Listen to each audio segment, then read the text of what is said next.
Como nós fazemos sempre com a nossa programação aqui da página Estação da Luz Espírita, expressamos os nossos mais sinceros agradecimentos pela sua companhia, por estar conosco, e convidamos para mais um desses programas excepcionais. Mas antes de falarmos de programas, queremos lembrar que a nossa página Estação da Luz Espírita não tem fins lucrativos. O objetivo é a divulgação da doutrina espírita.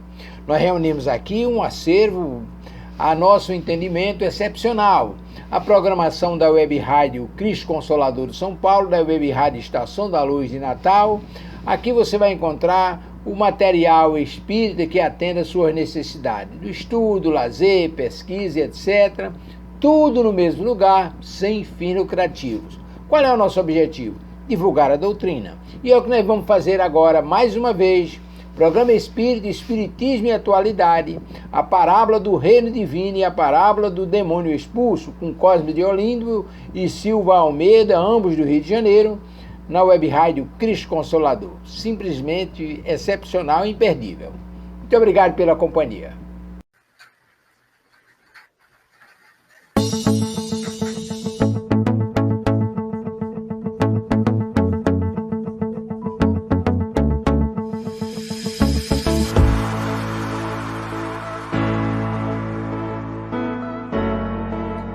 Boa noite.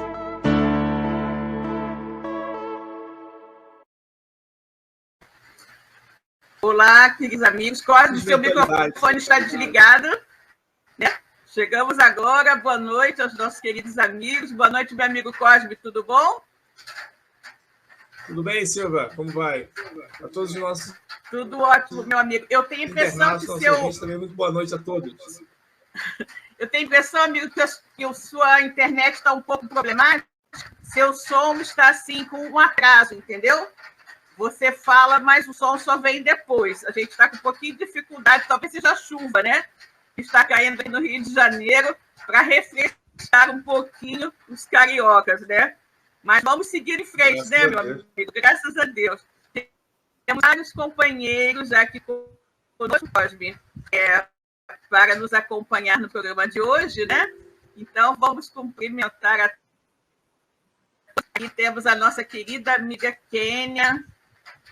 Boa noite a todos, boa noite de muita paz a todos. Sim, querida, obrigada por estar aqui conosco, né, Cosme? Nossa querida amiga boa noite, também. Kênia. Nossa querida amiga Eronides, boa noite, Silvio Cosme, boa noite a todos. Boa noite, querida, obrigada por estar aqui. Boa noite, Eronilde. Ana. Boa noite, João. Diretamente de Barbacena, viu, Cosme? Minas Gerais, está o João Santana hoje. Boa noite, boa noite amigo. A todos. Mais uma noite de estudos edificantes, com certeza, João, com certeza. A Kenny está aqui mandando boa noite para o João Santana. Boa noite, viu, João? A Kenny está mandando para você. Nossa querida amiga do Francisco de Paula, Maria da Glória Boba. Boa noite, Glória. Que bom que você está aqui conosco, querida. Minha boa querida noite, amiga Beijo. Verite também. Boa noite, querido Silvio Cosme. Boa noite, Verinha. Que bom que você está aqui, né?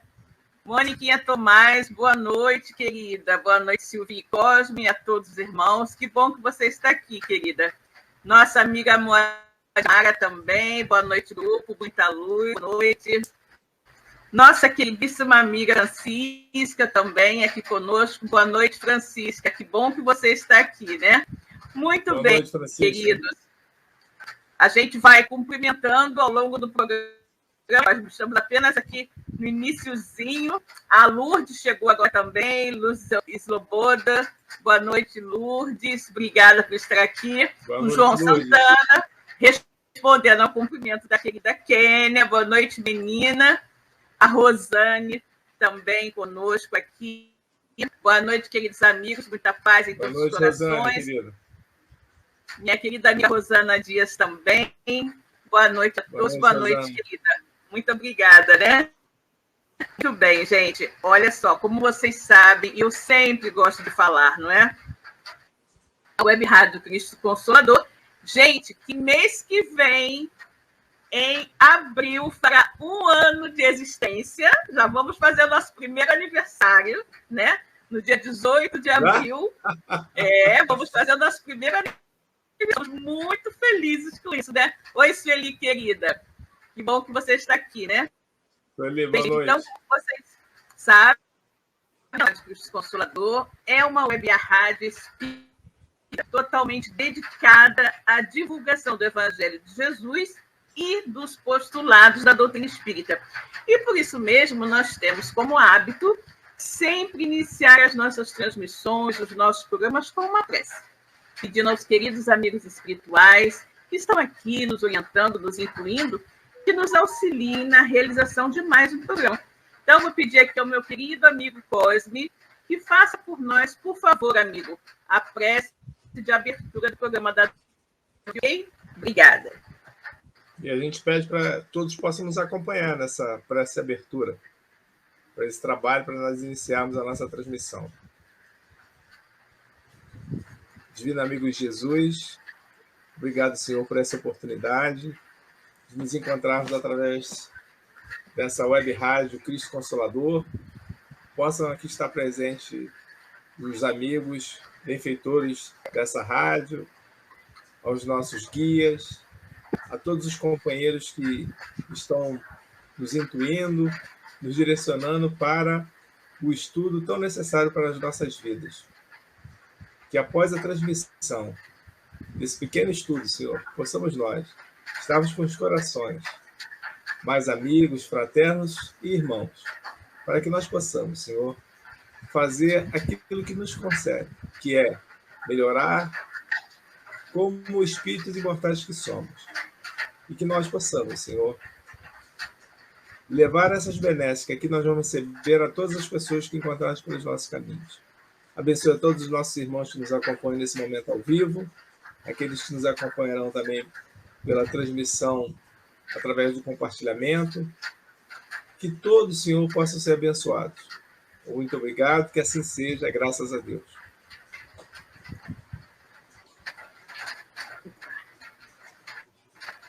Graças a Deus, né, Cosme?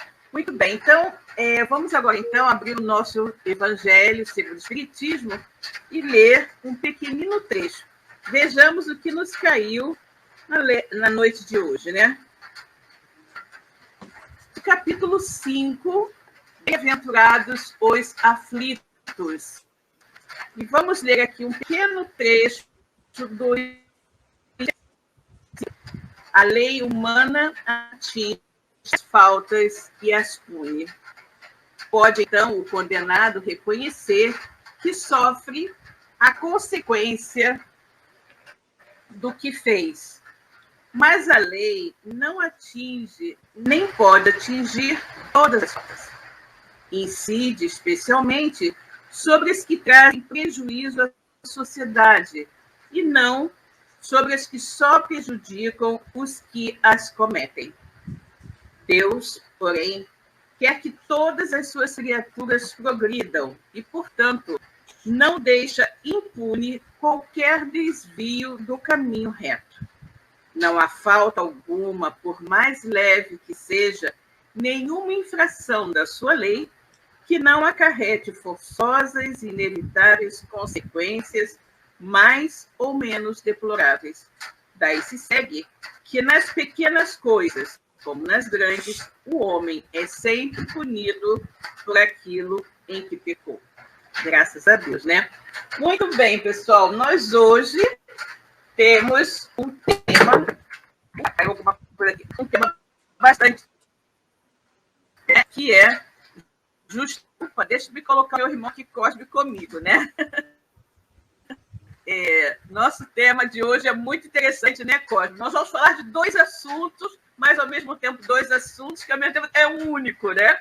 Eu até vou depois colocar aqui o nosso bannerzinho para correr aqui por baixo, para as pessoas ficarem olhando a nossa temática de hoje.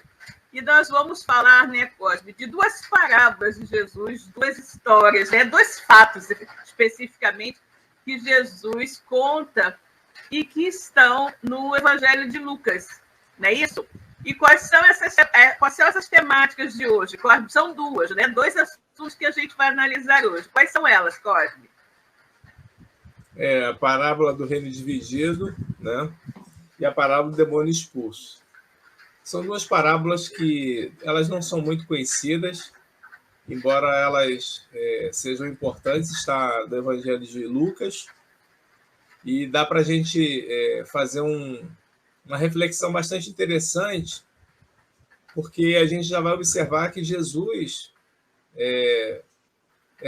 mestre excelso que era, já sabia que naqueles ensinamentos a questão da obsessão já era algo extremamente desafiador para a humanidade naquela época e continua nos dias de hoje. Então, as duas parábolas falam exatamente sobre isso. Cabe uma reflexão de todos nós sobre esse grande problema chamado obsessão. E algumas pessoas podem até imaginar que Jesus jamais tenha comentado sobre isso, mas se a gente observar nas passagens do Evangelho, de todos eles, né, dos 3 evangelhos que falam basicamente sobre as passagens e as parábolas, né, que são os evangelhos sinóticos, os evangelhos de Mateus, de Lucas, que é o que nós vamos falar sobre hoje, capítulo 11, né, e do próprio Marcos. São os evangelistas que trabalham, né, essas parábolas. João tem aquela particularidade, quando nós estudamos aqui, no Evangelho de João, João não menciona parábolas, né? Ele trabalha com outra temática, o seu Evangelho. A gente já abordou isso aqui, já conversou sobre isso, mas é interessante, primeiro, para a gente saber observar que Jesus não fez nada de uma forma atabalhoada ou sem nenhuma reflexão. Ele sabia que ele tinha pouco tempo, né, para permanecer aqui no seu mecenato. Foram praticamente quase 3 anos, né, que eles apontam os exegetas, os historiadores, os pesquisadores. E ele precisava comentar fazer que essa mensagem ela ficasse no coração das pessoas.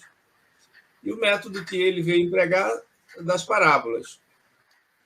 Essas mesmas parábolas que nós já comentamos aqui, que elas aparecem também no Velho Testamento. A gente tem algumas parábolas, tem um livro bastante interessante que eu tenho em mãos, que eu recebi do nosso companheiro Rafael Papa, chama-se Parábolas de Jesus, à luz da doutrina espírita. Lá, logo na introdução da obra, o Gutenberg, né, que é um companheiro também aqui do Rio de Janeiro, ele fala que essas parábolas elas são bastante explicitadas no Velho Testamento. A gente vai encontrar, ele abre com uma parábola bastante interessante do livro de Isaías, ele fala sobre parábolas no livro dos dos Reis, perdão, fala sobre parábolas em vários livros, em Gesiel, que foram contados por esses profetas.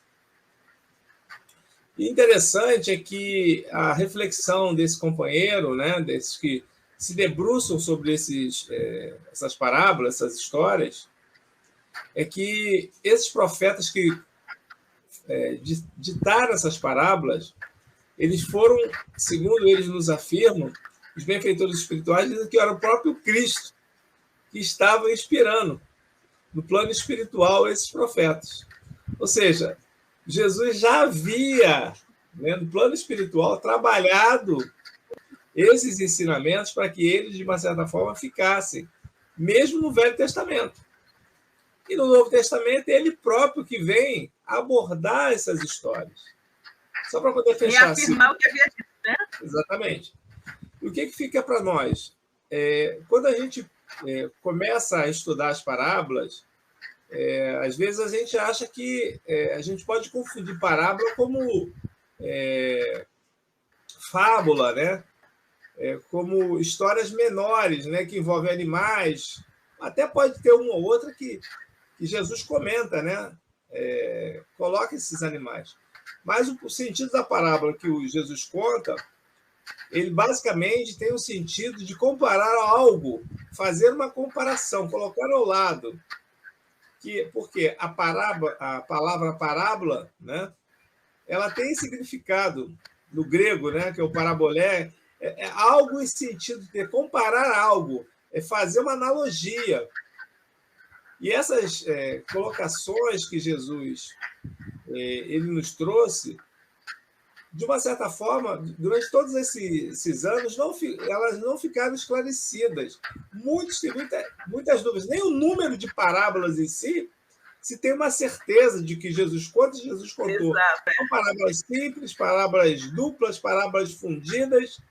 Então, nem o número exato se tem. Mas o que nós temos certeza é que a doutrina espírita, essa nossa doutrina que nós abraçamos, é a chave para o entendimento dessas histórias. Exato. Então, quando você tem uma história contada lá por Jesus falando sobre obsessão e o que a doutrina espírita nos traz com os esclarecimentos da codificação a esse respeito do tema, você vai entender completamente. E é exatamente isso que a gente vai abordar aqui essa noite. Eu acho que é muito interessante, né, que a questão das parábolas, porque eu gosto muito de estudar as parábolas, né? Então, quanto mais eu estudo, são mais autores, um autor tem uma interpretação, outra interpretação, né? No fundo, a gente acaba aprendendo muito, porque elas são muito, muito ricas, né? E o meu culto do evangelho, o meu culto é sempre no domingo, um pouquinho antes do nosso programa. E o tema da noite de hoje foi justamente não ponhas a candeia embaixo do alqueire, né? Justamente isso. E aí as pessoas, né, questionam, Jesus ensinou, não ponhas a candeia embaixo do alqueire. Ninguém acende uma candeia, ou seja, uma lamparina, né, um lampião, uma luz, para colocar embaixo de uma lista, né? Mas para cesto que servia para medir grãos. Então, se você acende uma lamparina e coloca uma cesta por cima, você não vai iluminar nada, né? Então, Jesus recomendava a candeia para ser colocada no candeeiro, no local alto, onde iluminasse todo o ambiente. E aí, considerando, né, que a candeia significa o ensinamento, né, a luz do conhecimento, mas logo Jesus está falando isso, ele falava por parábolas, né? Por quê? Porque a maioria das pessoas não entendia, né, o significado das parábolas. Mas aí a gente tem que ver a enormidade da sabedoria. Jesus sabia muito bem o que esperava a sua doutrina, né? O que iria acontecer ao longo do tempo com ela, né? E, gente, nas parábolas reside uma imensidão de ensinamentos, né? Quando você mergulha na análise de uma parábola, você tem uma imensidão de ensinamentos. E como o Cosme falou muito bem, a terceira revelação, que é o Espiritismo, é a chave do entendimento perfeito das parábolas. É a chave. Como se diz, Jesus é a porta, né? Kardec é a chave. Então, Jesus trouxe ensinamentos, a gente tem que pensar meio o seguinte: o homem vai, o véu do conhecimento, ele vai sendo levantado aos pouquinhos, né? Porque o conhecimento, a verdade, ela às vezes ofusca, né? Se você coloca uma luz, você não ilumina, você cega a pessoa, né? Então, você não pode ter a dada de sopetão, toda de uma vez, porque a pessoa não vai entender nada e vai ficar mais confuso do que... Então, Jesus dizia, quando foi questionado, como assim, se ninguém... Aí Jesus disse que a maioria, naquele momento, entender, conseguiriam captar. Mas eles, aos apóstolos, sim, eles tinham um outro conhecimento, além de terem a possibilidade de estarem com Jesus e esclarecer com o mestre, para que depois eles pudessem o ensinamento. E o que Jesus sabia? Que o seu ensinamento seria ao longo dos séculos deturpado. Mas se ninguém entende bem o significado das parábolas, ninguém pode deturpar. Então ela foi passando exatamente como Jesus disse, até que chegou a época da terceirização. E com a chave do Espiritismo, nós podemos analisar todas as parábolas e aprender o significado intrínseco delas. Então, é muito lindo isso. É muito lindo que Jesus teve preservar na austeridade. Que a parábola continua aí. Né? Exatamente como ele nos há mais de 2000 anos. E a gente olha hoje, lê, consegue entender perfeitamente o que ele quis dizer com cada uma delas. Né? Então, é muito, muito lindo. Gosto de você retomar a palavra. Vamos comentar alguns que chegaram aqui. Okay. Né? A nossa querida Elaine chegou. Boa noite, Elaine. Que bom que você está aqui. Boa noite, Fátima. Boa noite, irmãos. Elizabeth Rauta também. Silvia e Cosmo, muito bom estar com vocês. Então, querida, muito bom que você esteja conosco. Nossa querida amiga Ângela Coutinho. Ângela acabou de pôr o programa, né? Também aqui da nossa web rádio, Revirando o Baú de Chico Xavier. Boa noite, querido Silvio Cosme, e demais irmãos de Deus. Minha querida amiga Kátia Moreno. Oi, Kátia, querida. Que bom que você está aqui. Boa noite a todos. Sem luz, usando o que me resta de bateria. A causa é nobre. Ah, cara. Que isso? Que bom. Pelo amor de Deus. Ela está muito no Rio, gente. Quem não é do Rio? Está chovendo muito aqui, né? Então, de repente, alguns locais estão sofrendo em virtude da luz, né? A Francisca está aqui nos dizendo que as parábolas do Evangelho são como as sementes divinas que desabrochariam mais tarde em árvores de misericórdia e de sabedoria para a humanidade. Com certeza, né? Com certeza. É aquela sementinha, né? Que estava aguardando a terra fértil para poder desabrochar. Exatamente isso, Francisco. É isso mesmo. Muito bem colocado a sua afirmativa. Justamente isso, né? E nós vamos ter hoje, né? Nós vamos ter. Você está dizendo que as palavras são de Emmanuel, né? São de Emmanuel e estão no Consolador, né? Emmanuel, Psicografia do Chico Xavier, está no Consolador e tem 290. A pergunta. Mas aí, nós hoje vamos tratar de duas situações, né? Não necessariamente duas historinhas, né? Mas a gente chama também de parábolas, que é justamente a do reino dividido, né? Depois, a parábola do demônio expulso, né? Expulso da casa, né? Alguma coisa assim. E aí, essa primeira né? Ela do dividido é muito interessante. Elas são intercaladas, né, Cosmo? Pelo menos acaba complementando a outra. A primeira, né? Eu não sei se valeria a pena, acho que vale a pena a gente ler a parábola, né, Cosmo? Para a gente poder depois conversar dela, né? Principalmente para quem não conhece, né? Mas então. Para quem não conhece, tá né? Em Lucas, né? Capítulo 11. Exatamente. Eu tenho aqui no livrinho Jesus de Nazaré. Quem tem esse livro, gente?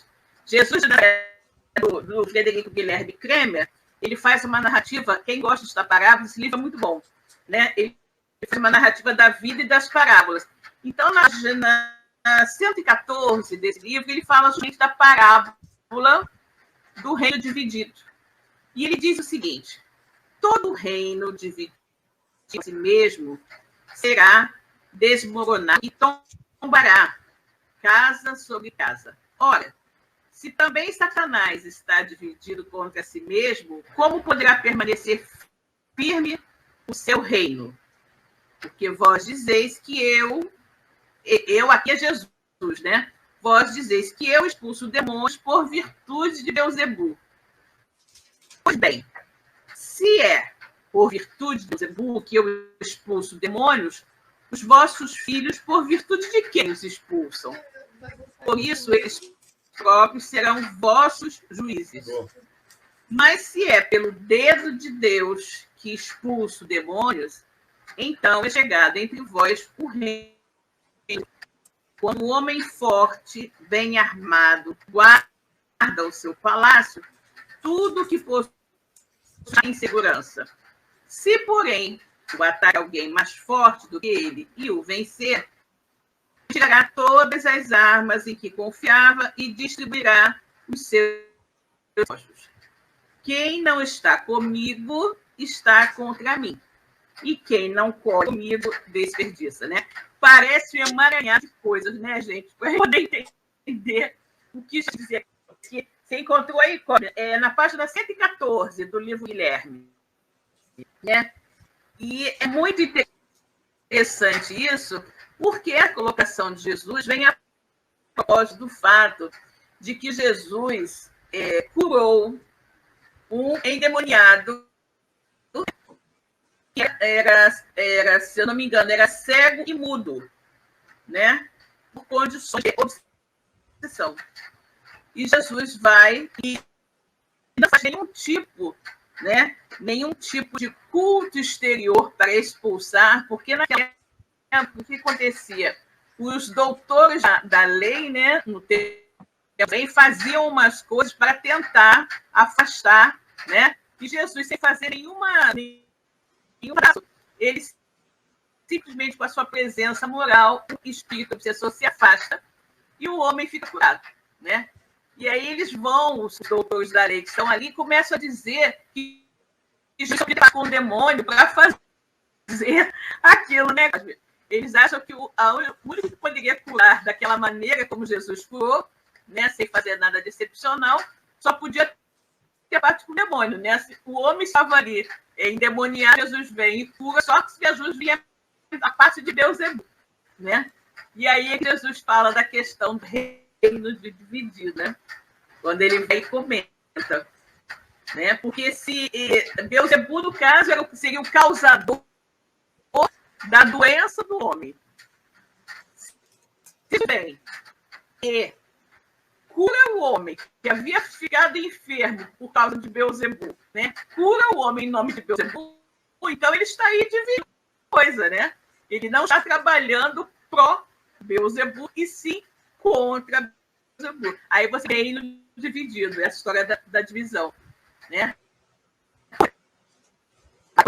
O demônio no Beelzebul e deixa a pessoa lá endemoniada, ou você trabalha contra. Aí Jesus falou, obviamente, que o que foi dito foi assim, você não pode fazer uma coisa e destruir de outro lado, né? Senão você não está trabalhando. E aí Jesus coloca muito bem essa situação. Ele diz que ele, obviamente, não estava trabalhando por ordem de Beelzebul que ele havia curado, né? Porque senão ele estaria trabalhando contra, né? E é muito interessante essa colocação. E a gente vê até hoje, né? Muitas pessoas dão umas explicações tão estapafúrdias para determinadas coisas, né? Que elas nem pensam nas explicações que dão. No espiritismo também, quando via-se as pancadas, mas o que nós podemos ver isso dos mestres, a quantidade de explicações muito loucas para justificar as pancadas, né? Os raps, é muita coisa doida. Até tem a explicação do chamado músculo estalante. Essa que eu achei uma das mais bizarras, né? De que a gente teria, né, acho que é na perna, um músculo que estalaria sozinho e faria as pancadas batendo na mesa, né? Aquele barulho. As pessoas descobrindo. Desculpa. Mas exatamente. No Guilherme, principalmente, eu acho que tem um fato interessante, porque às vezes a gente não entende o sentido da parábola, porque nós estamos numa cultura de mais de 2.000 anos à frente e completamente distinta de uma cultura oriental. Então, o Guilherme ele é muito feliz quando ele diz que Baal, que era o senhor, né, em hebraico, principalmente daqueles povos cananitas, né, ou seja, daqueles judeus que passaram pela parte da da escravidão, né, de dominação, eles todos eram condenáveis, né? Quando eles não queriam concordar, diziam que eram filhos de Baal, que veio a ser colocado como Beuzebu. Mas, na realidade, era Baal-Zebub, que era, na realidade, a entidade que eles chamavam como o senhor do fumeiro ou do estrume. Veja a associação interessante, né? Então, quando os judeus não queriam, né, de uma certa forma, essa associação, ou diziam que era algo ruim, eles diziam que era Beuzebu, que era, na realidade, escrito Baal-Zebub, que significava, né, o senhor do fumeiro ou do estrume, que era, na realidade, o deus das moscas, e depois eles identificavam como demônio. Mas é interessante é que demônio, naquela época, não tinha essa significação teológica que tem como hoje o diabo. Não era isso. Essa concepção veio mais tarde. Então, isso é interessante por quê? Porque Beuzebu, que é esse Baal-Zebub, é que era considerado o chefe do inferno. E depois eles, mais para frente, as concepções teológicas é que associaram. Porque a gente aqui no Ocidente, né, a gente não tem nenhuma associação com esse senhor. Porque isso é de origem de quê? Da escravidão, né? Daquele tempo, principalmente que os povos judeus ficaram, né, à mercê daqueles outros que os dominaram, né? Os babilônios, né? Todos aqueles povos que dominaram principalmente naqueles períodos em que eles ficaram escravos, né? Na Síria, os assírios. Então, eles vieram, tinham muita raiva disso, não gostavam. A história lá da Cananita, a história da Cananita é por isso, eles não gostavam disso. Então, eles associavam esse Beuzebu, Baal-Zebub, que era, na realidade, o chefe do inferno. E demônio, naquela época, não tinha essa concepção que a gente tem hoje, concepção teológica. Na verdade, o que acontecia? Era daemon, a palavra daemon, né? A palavra daemon, que acabou caminhando e virando demônio, né? A palavra daemon tinha um significado de espírito, que poderia ser espírito bom ou espírito ruim. A palavra daemon. Só que, com o tempo, a palavra daemon acabou sendo atribuída unicamente a espíritos ruins, e foi evoluindo, até chegar aos dias de hoje, com o nome de demônio, significando espírito ruim. E a questão do Baal-Zebub, né, que você está falando aí, é porque o povo judeu tinha um único, né, que era Yahvé, né, Yahvé. E o que acontece? Os povos pagãos, na maioria, tinham o deus Baal, que eles, como é que se diz? Que eles veneravam um deus cujo nome era Baal. E aí os judeus, né? Baal-Zebub, né? Quer dizer que é Deus, e Deus, Baal é o Deus do fumeiro, né? O Deus das coisas ruins. É dos truques, né? Exatamente, eles juntaram Baal de Deus a Baal-Zebub, né? E acabou virando Beuzebu, né? E aí eles disseram que essa associação de demônio, diabo era, na realidade, o adversário, como Satanás. O significado é adversário. Né? Não é essa conotação teológica que se tem hoje, esse entendimento. O chefe do inferno. Na realidade, era Beuzebu, que era o chefe do inferno. Não era para a concepção dos israelitas, tá? Não era isso, não. Só que isso veio sendo trazido, e hoje o chefe do inferno é o demônio, né? Você vê que não tem nada a ver uma coisa com a outra, como é que as tradições, né, elas se modificam e acabam chegando para nós como se fosse demônio, o diabo, o chefe do inferno, essa coisa toda. Mas lá atrás você vai ver, e o Guilherme explica isso muito bem. A concepção lá era adversário, tanto Satanás como diabo. Agora, exatamente. Sim, o pastor também, né, na sabedoria do Evangelho, o pastor faz uma excelente análise desses dois casos também. Né? Sim. O Sabedoria Evangélica são 8 volumes. O máximo que você tem são cópias xerox. Uma cópia xerox também. Mas o que você ia perguntar? O que você ia falar? O que eu estou dizendo nessa parábola, né, do reino dividido, tem uma frase que Jesus diz o seguinte: quem não está contra mim no final, né? E quem não colhe comigo desperdiça. Quem não está comigo está contra mim. Né? E quem não colhe comigo desperdiça.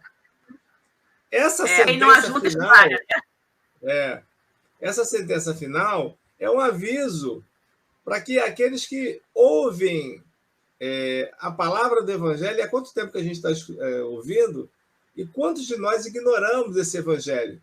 Não temos forças para estudar, mas principalmente para poder vivenciar na sua essência essas palavras de Jesus.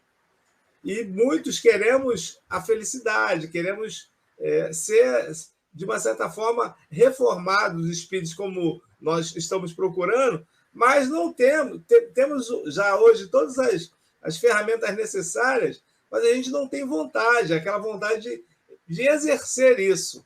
E Jesus fala do reino dividido: quem não está comigo está contra mim. Olha só como é forte isso.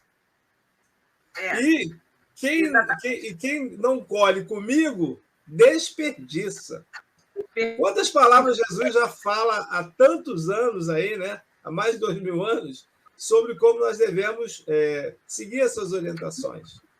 E nessa parábola do reino dividido, ele vai questionar tudo isso, né? É um questionamento que ele faz, né? É muito interessante, Cosme, quando ele fala essa questão, né? Quem não está, tipo assim, quem não colhe comigo desperdiça, né? Quem não está comigo está a mim, quem não é por mim é contra mim. Essa questão, ele fala essa do desperdiça, quem não colhe comigo desperdiça, ou seja, que não colhe os frutos do ensinamento que Jesus está dando, né? Que Jesus é uma árvore de sabedoria, né? Uma alegoria, Jesus seria uma árvore de sabedoria, onde nós iríamos até essa árvore da vida colher todos esses ensinamentos. Quem não colhe junto comigo, quem não colhe o que eu estou oferecendo, a colheita que eu estou disponibilizando, desperdiça energia, desperdiça tempo, né? E aí a gente vai analisar o seguinte: nós estamos aqui, né, nesse mundo de provas e expiações, para fazer o quê? Para fazer o melhor uso da colheita que Jesus nos oferece há mais de 2000 anos, que é o seu Evangelho. Então, o Evangelho do Cristo é todo financial, né? É toda essa água que você vai ter, é todo esse alimento que você não vai ter mais fome, né? É tudo isso que Jesus nos oferece. E aí, o que acontece? Quem colhe isso que Jesus oferece, desperdiça, né? Ou seja, desperdiça, inclusive, Cosme, a encarnação. Porque nós estamos aqui para justamente aprender a vivenciar o Evangelho do Cristo, a vivenciar todos esses ensinamentos que Jesus nos trouxe. E aquele que ganha a oportunidade de uma reencarnação e não utiliza esse período aqui na matéria para ir se aperfeiçoando, se melhorando, que é o objetivo da vida de Jesus, né? Porque Deus deu à humanidade 3 revelações. A primeira é Moisés, né? Lá 1400 anos antes de Cristo, o povo num nível evolutivo tal que precisava ter aquele Deus, né, que fosse que castigasse, aquele Deus assim vingativo, ciumento, e que precisavam respeitar por medo, né? Depois Jesus, num outro momento da evolução da humanidade, vem Jesus, o próprio governador do planeta Terra, vem pessoalmente nos transmitir a mensagem, os ensinamentos divinos. Ele fala, né? Ele fala diretamente para nós, né? E aí ele coloca tudo ali. Quem somos nós? Né? Nós estamos fazendo aqui o quê? Estamos aqui para aprender a conviver como irmãos. Né? A entender que somos todos filhos do Pai. Daí Jesus tem ensinado o quê? Pai nosso. Pai nosso. Quem é meu pai, minha mãe e quem são meus irmãos? Aqueles que fazem o que meu pai deseja. Né?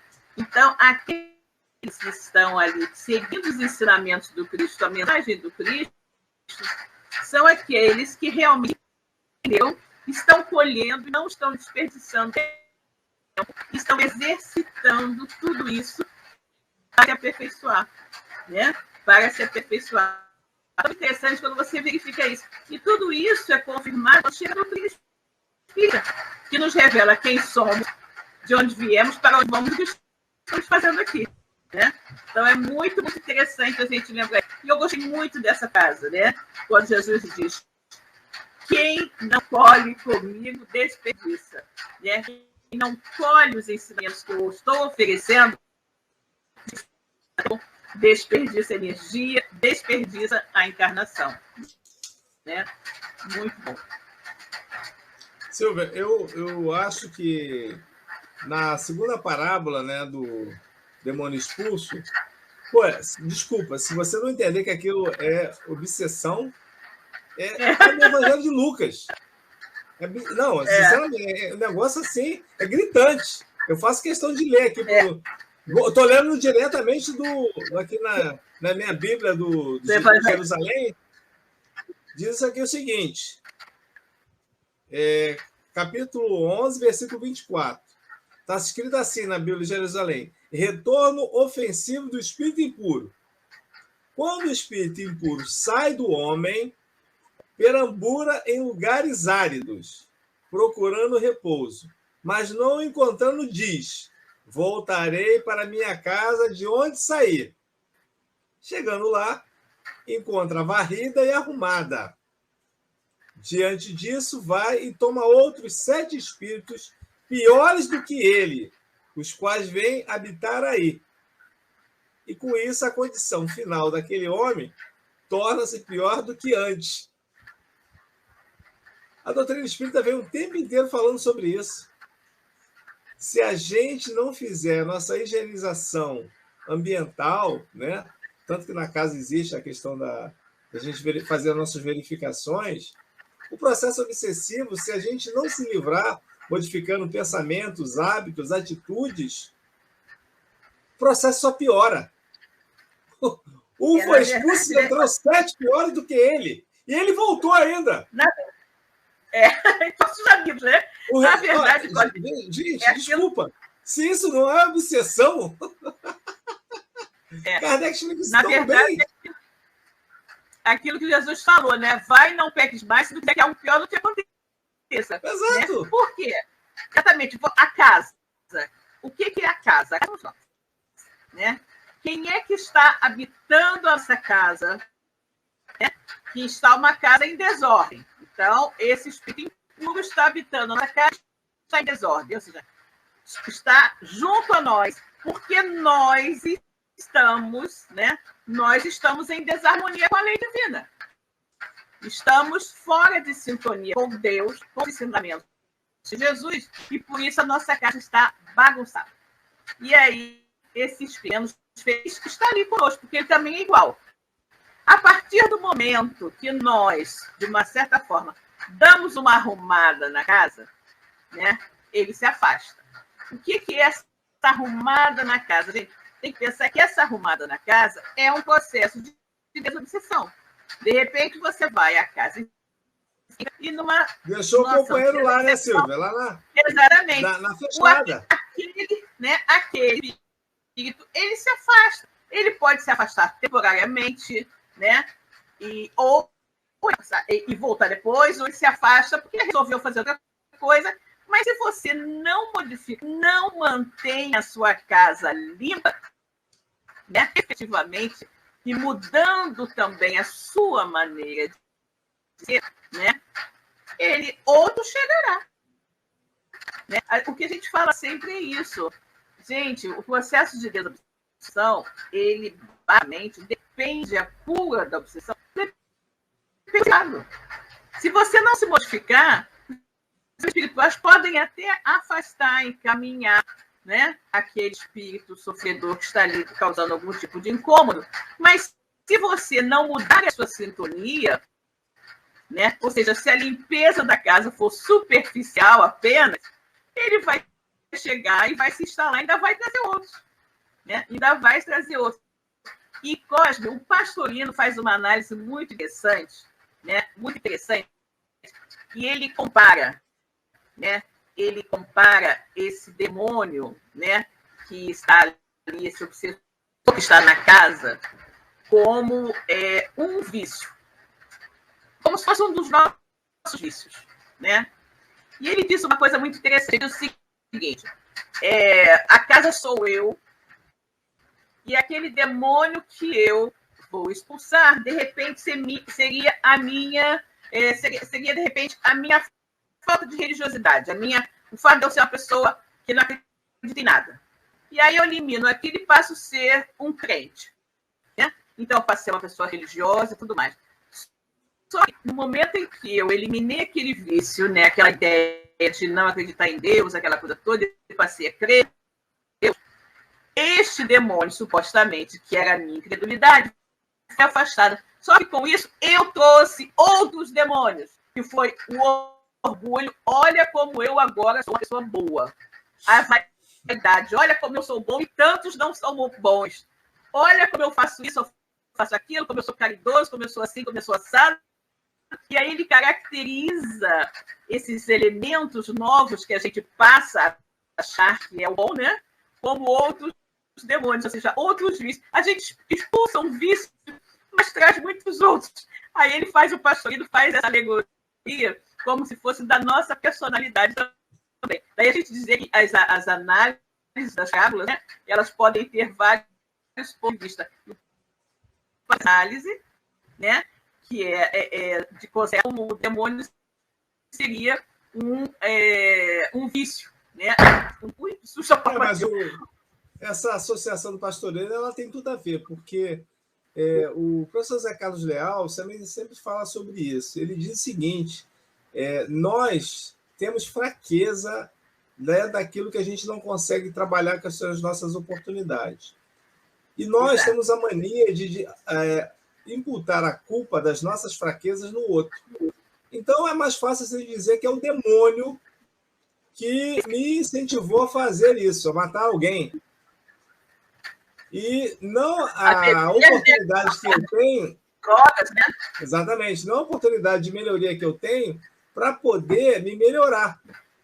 Então, é mais fácil você culpar o oculto, que é o demônio, do que você culpar você mesmo. Quando, na realidade, o pastor me falou certo. É o vício seu, a sua fraqueza moral. A sua fraqueza moral que ela não conseguiu ainda fazer essa superação. Porque o que acontece com a obsessão, Silvia? Que a gente fala que a gente já comentou aqui no programa, já fizemos um programa outro dia sobre isso, e que está na codificação. O processo de obsessão, a gente não vai conseguir resolver se nós tivermos ódio, rancor, dificuldades com os irmãos que estão sintonizados conosco. Porque eles só estão porque nós abrimos as nossas portas, as nossas janelas, as nossas consciências para que eles se apresentassem.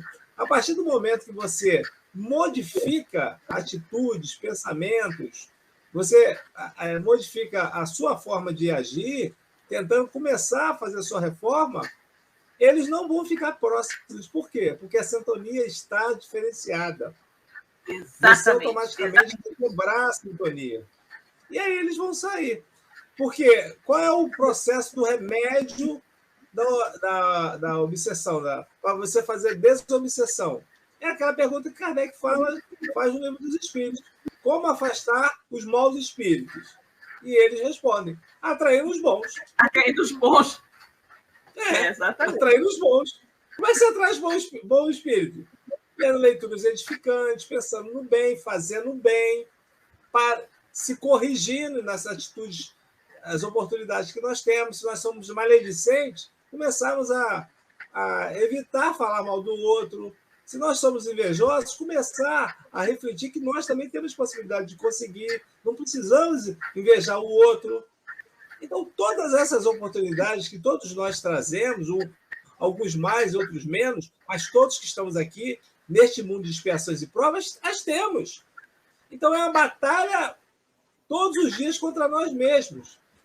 Numa história do nosso Humberto de Campos, quando Jesus caminhava com Simão Pedro para Magdala, e Simão Pedro dizia para Jesus que queria saber quem eram os seus adversários. Não sei se você lembra dessa história. Sim, essa história é linda, naquela né? caminhada de 1 hora, Jesus demonstra 7 situações de oportunidade de Pedro. A cólera, a vaidade, né? Todas essas oportunidades que ele falou. Então, Simão, lá no final ele disse, em menos de 1 hora, você mesmo revelou para si quais são os seus adversários. Então, os seus adversários, Simão, é você mesmo, seu pior adversário. Somos nós. Não é ninguém, exatamente. Não é o demônio, não é o capeta, não é o diabo, não é Satanás, não é ninguém, somos nós. O grande detalhe da nossa situação moral é que nós sempre imputamos as nossas fraquezas ao outro, ao oculto. Alguém é que não me deixa fazer isso. Alguém é que me impede. Quando, na realidade, somos nós mesmos. É terceirizar a culpa, né, Cosme? Terceirizando a culpa fica mais fácil, né? Assim. Não, porque minha mulher não deixa, meu filho é impossível, eu não consigo estudar, meu filho não deixa, minha mulher não deixa, eu não posso ir para o Francisco de Paula. A gente inventa 1000 desculpas, quando na realidade somos nós. Nós é que criamos desculpas. Eu sempre falo, Cosme, que quando você quer, você faz. Quando você não quer, você inventa uma desculpa, né? Não, você vai arrumar uma desculpa, você não vai fazer. Você inventa uma desculpa. Então, essa questão das 2 parábolas, gente, vale a pena você pegar a Bíblia e dar uma olhada nesse capítulo 11, né? Nesses versículos 14 a 23, depois 26 e diante, do Evangelho de Lucas. Está lá direitinho. É impossível você não admitir que isso seja obsessão. Quando você tem a chave da doutrina espírita, que nos explica isso há muito tempo, nos livros complementares, a codificação, dentro daquilo que o próprio... Essa sabedoria do Evangelho que a Silvia está trazendo para nós, reflexões do Pastorino, excelente. Olha o Pastorino falando, são os nossos vícios. Então, não há outro remédio. Nós só vamos nos afastar daqueles que nos acompanham se nós modificarmos a nossa andança, a nossa atitude, o nosso pensamento. Fora isso, ninguém vai conseguir tirar você da obsessão. Eu não sei se alguém já falou alguma coisa com você lá na casa, Silvia. Se tem uma fórmula mágica para você afastar companheiros que estão nos acompanhando com esses pensamentos ruins. Eu não sei se tem. Eu acho que não tem. Não tem. Na Cosme, é aquilo que você falou, né? Tem que mudar a sintonia, né? Como é que eu afasto de... E aí eu lembro, Silvia, que às vezes as pessoas ficam muito chateadas quando vão fazer evidência. Você sabe disso? Você é vidente também? E, de repente, com uma situação qualquer, o médium, principalmente, ele toma a evidência dele que aquele médium que fez, não, ele só pode ter enganado, porque eu não estou assim. Isso é o primeiro sinal que você não está bem. Quando você não consegue receber uma colocação de um companheiro, respeitando que ele está à sua frente, trabalhando e sendo honesto com você, você já não está bem. Não, faça outra evidência. Eu quero outra evidência porque essa não valeu. Você já sabe, você deve passar já por isso. Tem isso. Tem isso, você sabe disso. Não, eu quero outra, porque essa não valeu. Me dá outra oportunidade. Vai lá e ganha o mesmo cartão azul. Então, o que acontece? E aí, Cosme, história, né? De obsessão. O Cosme, é aquela história. O pior cego é aquele que não quer ver, né? Não quer ver. Exatamente. E olha que eu estou falando de médium, não estou falando de assistência. Estou falando de médium. Exatamente. Aquela recomendação também que tem no Livro dos Espíritos, o Cosme, tu conhece a ti mesmo, né? Nós, para nos melhorarmos, a gente tem que ser. A gente tem que admitir, de repente, né, que você não é uma pessoa que não reclama porque você é uma pessoa que gosta tudo certinho. Não. Você reclama porque você reclamou mesmo. Você dá aquela desculpa, né? Não, é porque eu gosto de tudo muito certo, muito correto. Não, você reclama porque você gosta de reclamar. Não é porque você gosta de certo. Você é aquele que diz assim, eu não sou duro, eu sou a pessoa precavida, uma pessoa que pensa no amanhã. Não, você é pão duro mesmo, né? Você não divide nada com ninguém. Aí você disfarça e diz que você não é pão duro, que você é uma pessoa, né, controlada, está guardando para amanhã, para o dia de amanhã e tudo mais. Nós precisamos, Cosme, parar de colocar etiquetas erradas nos nossos vídeos, né? Nas nossas mazelas. Né? A determinada atitude nossa chama, digamos assim, avareza. Aí é avareza, mas você vai e coloca previdência. Cuidado. Né? Então, a gente tem que parar de colocar isso. Porque muitas pessoas, né, têm essa tendência. Né? Você diz, eu não tenho ciúme, não, eu tenho zelo, eu tenho cuidado, né? Eu me preocupo. Não, você tem ciúme. Você tem ciúme. Você quer direcionar, você quer controlar, você quer cuidar da vida daquela pessoa, controlar, ter o controle absoluto da vida daquela pessoa, onde ela foi, o que ela fez, o que ela falou, né? E você diz que não é ciúme, não. Que você está apenas cuidando. Então, nós precisamos, em primeiro lugar, aprender a colocar o rótulo certo nas nossas atitudes. Né? Porque quando nós começamos a ser honestos conosco mesmo, né? Você não precisa nem falar para ninguém. Você faz aquela autoanálise e diz, este meu comportamento assim assado. O que é isso? Será que eu sou realmente preocupado com o dia da manhã ou será que eu sou pão duro? Eu não gosto de dividir. Será que eu tenho um apego de bens materiais? Não é? Pode ser. Às vezes você tem um armário dentro de casa cheio de roupas que você não usa há 2 anos, né? Mas era roupa de que você tinha, sei lá, usava manicure. Hoje você está com 48 e você fica, não, eu vou deixar aqui porque eu vou voltar a usar 40. Você está com 48, a tendência é que você chegue aos 50. Você deixa ali e você diz, não. Não, gente, isso aí é apego. É apego. Né? Está no armário há mais de 2 anos, há mais de 1 ano, você nunca usou, gente, faz isso, bota isso para circular, bota no bazar, né? Bota no bazar da Casa Espírita, doa para quem vai usar, você não está usando. Minha mulher agora cismou que é minimalista, né? Tudo agora está saindo aqui. Já foi lá no meu armário, ó, tem um monte de coisa aí, pode tirar isso daqui, porque você não está usando mais isso. E realmente, outro dia, peguei um monte de roupa, já separei. Mas tudo aqui em casa agora é minimalismo.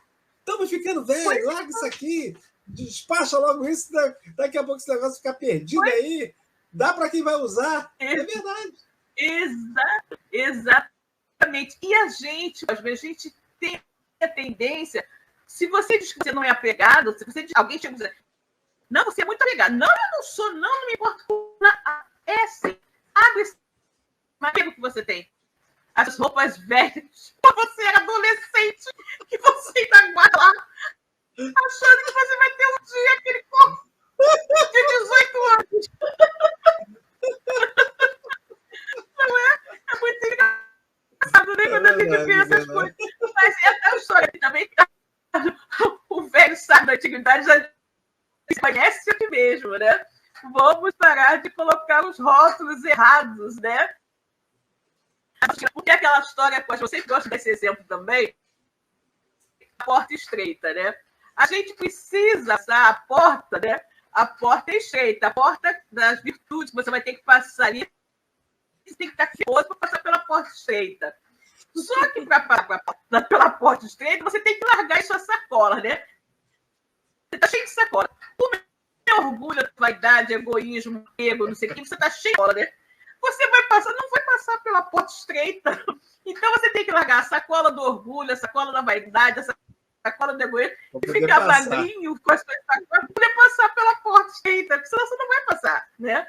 E tem que ter cuidado também de não enrolar, né? Não, essa sacola aqui que eu estou carregando, que é grandona, não é a sacola da pessoa prudente, não é a sacola da pessoa egoísta, a pessoa apegada das coisas que não quer soltar, né? A sacola nós temos a maioria de nós temos essa tendência a nos apegarmos demais, né? E coisas materiais, né? Jesus nos pediu para nós não amontoarmos tesouros aqui na terra, que os ladrões desenterram, roubam, que as traças e os vermes corroem, né? Porque realmente nós devemos buscar, né, os verdadeiros tesouros. E esses verdadeiros tesouros nós precisamos buscar exatamente nessas orientações que estão contidas no seu Evangelho.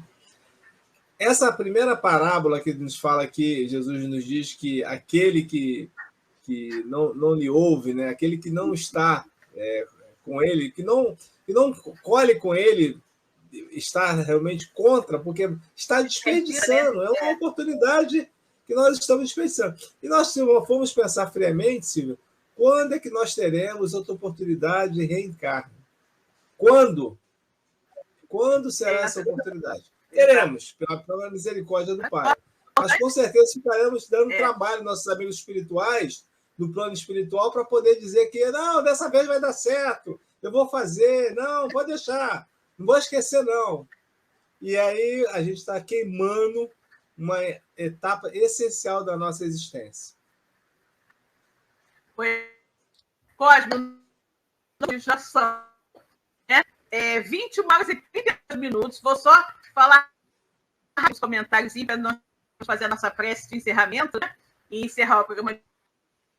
A nossa querida Eliane Brito disse que chegou. Que bom que você veio, né, querida? Ela está aqui nos colocando. Vejamos. Opa. Boa noite a todos. Descobriu a casa. Eliane Maria, boa noite, querida.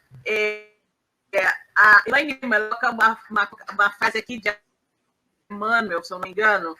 Vejamos, ela diz o seguinte. Opa, deixa eu conseguir aqui exibir a frase da Elaine Baiman.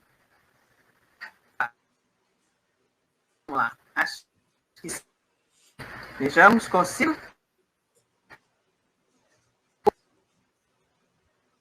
A frase muito...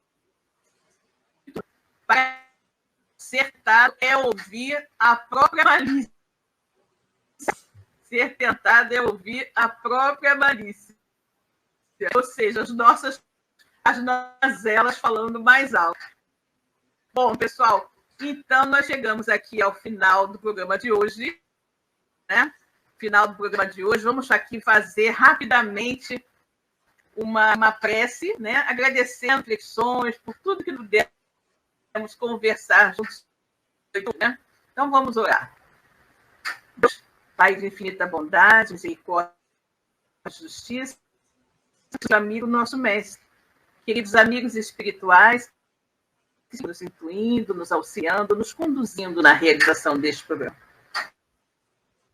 Por mais uma noite de reflexões, por mais uma noite de estudos, que todos nós possamos ter uma ótima semana e que no próximo domingo possamos estar juntos mais uma vez para mais um estudo da nossa doutrina espírita e do Evangelho de Jesus. Graças a Deus. Bom, meus irmãos e minhas irmãs, uma ótima noite. Uma ótima noite, final de domingo, início de semana, uma semana mais fresca, com certeza, que essa chuva que desceu aqui na cidade. Pois é. Vai deixar todo mundo mais calmo. Vamos dormir melhor essa noite, com certeza. Mais fresquinho, né, gente? Estamos aqui o João Santana agradecendo, a Moadira, Elizabeth, Francisco Cruz também, gratidão, querido Silvio Costa, né? A Maria também, Rosana, todos agradecendo. A gente não vai poder colocar no telão aqui, né? Mas estamos pelo que vocês colocaram, gente. Muito obrigada, uma boa noite para todos. Beijo e até o próximo domingo. Tchau. Até o próximo domingo. Tchau. Até a próxima semana. Tchau.